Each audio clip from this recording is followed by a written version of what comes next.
hello from my trainer. You can see I'm still using the sling. I'm 5 weeks post-op, so I'm not using the sling at all in my daily life, but I cannot yet reach the handlebars comfortably, so I think I'm going to be using the sling for a while on the trainer bike, probably another 2 weeks or so. But you can see I've improved the design. I now have 3 different colored strings. This thing has been amazing. I'm so glad I made this contraption.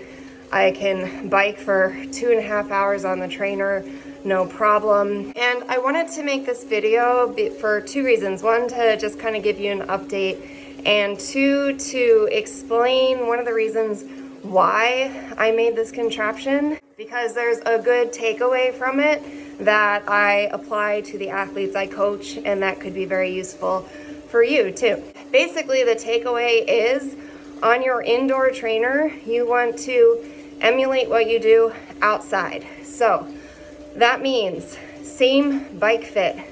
I know a lot of us use 2 different bikes, one outside and then maybe a cheap or old bike inside, which makes sense because you're sweating and the inside trainer bike can get a lot of abuse.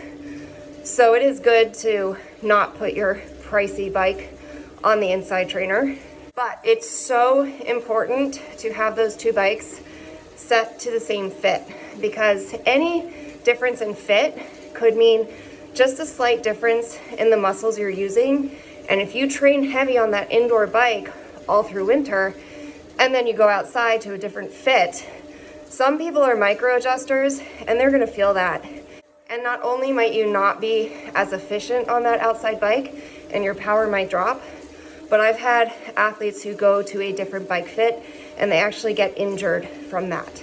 So please make sure your inside bike is set up the same as your outside bike. And then that brings me to why I made this contraption, so I could bike with one hand. Actually, I can bike with no hands. But I could theoretically just get on my bike, hold myself up, and bike with one hand. That's fine. I could do that. But there are 2 reasons why I chose not to do that. First reason, I had originally thought once I get out of the sling, I could bike with 2 hands on the bike.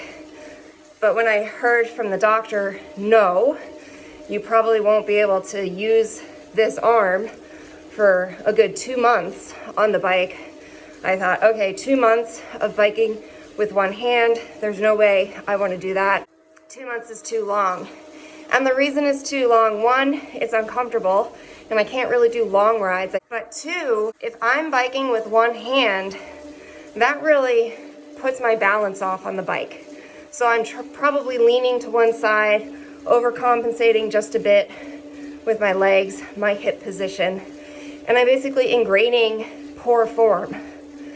And I don't want to ingrain poor form for 2 months, because then that could stick around and cause future issues.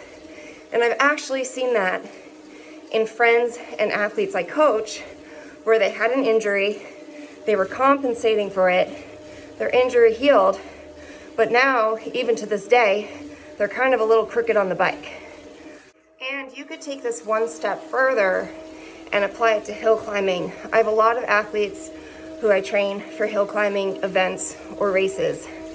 And we train the power indoors, then we translate that to outside by having them climb on actual climbs, because that is putting their body and bike at a slightly different position, and they're using maybe slightly different muscles. So we have to make sure to translate that indoor work outside. But I have some athletes who live in Florida. It's really flat, or other very flat areas.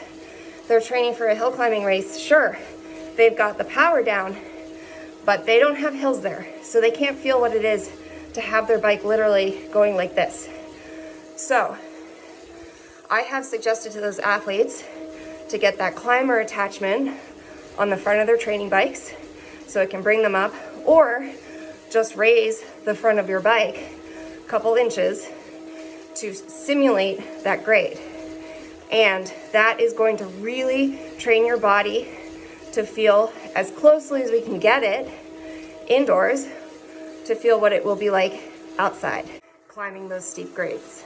So the main takeaway is I want you to just think about when you're biking inside, is this the same as biking outside? Okay, happy riding.